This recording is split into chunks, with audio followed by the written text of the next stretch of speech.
Carte bancaire refusée sur Airbnb, AliExpress, Alibaba. Si vous résidez dans un pays peut-être comme la Russie, vous avez essayé de faire les paiements en ligne, vous avez été bloqué. Comment faire pour payer en toute légalité, bien sûr? C'est ce qu'on va voir dans cette vidéo. Qui suis-je pour parler de cartes bancaires refusées sur Facebook? Raoul Yoba, c'est mon nom. Je gère une entreprise où on fournit des cartes virtuelles pour certains clients partout dans le monde entier en toute légalité. C'est depuis plus de 3 ans maintenant que j'effectue des paiements pour plusieurs clients. L'histoire que je vais vous raconter va vraiment être touchant et vous allez mieux comprendre. Peut-être que vous allez voir que vous n'êtes pas les seuls à rencontrer ce problème. En fait, un client à moi a failli rater son voyage à cause d'un problème de carte bancaire refusée. Donc, c'était un client à moi qui résidait du côté de la Russie. Vous savez que la Russie est en guerre en ce moment et ils sont bloqués le système SWIFT. Ils ne savaient pas quoi faire. Il était de nationalité camerounaise, bien sûr. Il fallait avoir une carte et se rendre au pays, par exemple, pour avoir une carte allait vraiment être très difficile, étant donné qu'il faut d'abord prendre un billet d'avion qui coûte très cher. Ensuite,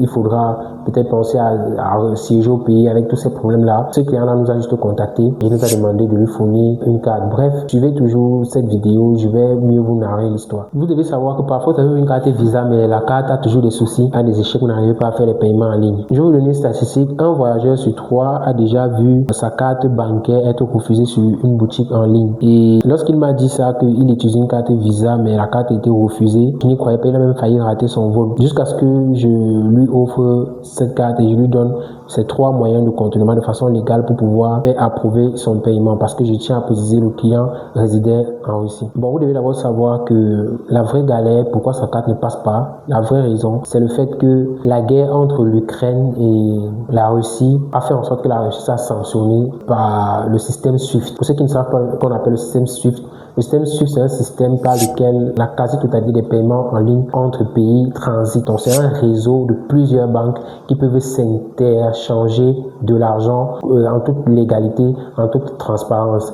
Donc, lorsque vous n'avez pas le système SWIFT, c'est difficile pour vous. Peut-être si vous résidez au Cameroun de faire un achat aux États-Unis, ça passe. Étant donné que la Russie a été sanctionnée, le client ne peut pas utiliser le système SWIFT. Donc, voilà la principale raison. Parfois, vous avez même une carte Visa qui possède un système SWIFT, mais vous avez la banque qui a désactiver ce système pour les paiements internationaux. Donc, je vais vous dire, 70% des banques bloquent sur Alibaba, sur Airbnb à cause de la fraude, quoi. Également, il existe le 3D Secure qui n'est pas activé. Donc, Airbnb et Alibaba exigent maintenant ce qu'on appelle 3D Secure. C'est comme une authentification à 2 facteurs qui permet de rassurer la banque que, évidemment, que vous allez payer sur ces sites en question. Le pire dans tout ça, c'est que parfois la banque ne vous envoie pas de messages, de SMS pour vous expliquer les raisons pour lesquelles votre carte bancaire est bloquée. Donc, ils refusent, c'est tout. Et tu te sens vraiment frustré. Certaines personnes rencontrent ces problèmes même pour payer les frais de résident permanent. Donc, la première solution, c'est de contacter votre banque. Vous rapprochez auprès de banque si vous avez ce genre de paiement refusé là et leur demander qu'est-ce qui ne va pas. Ils vont vous dire, si vous allez peut-être payer les frais de résident permanent, par exemple,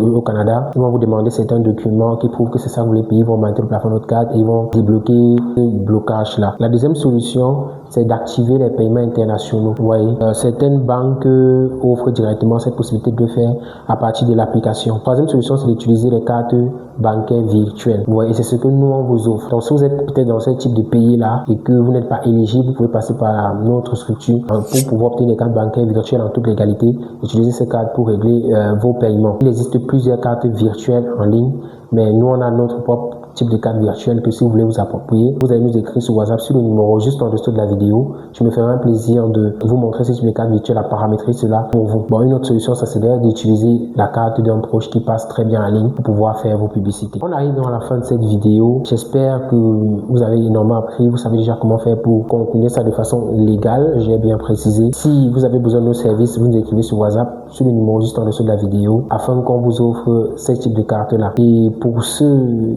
qui veulent aimer le contenu, qui voudraient des contenus comme celui-ci régulièrement, vous pouvez vous abonner sur la chaîne et activer la cloche de notification. Sur ce, on se retrouve dans une autre vidéo. Ciao, ciao!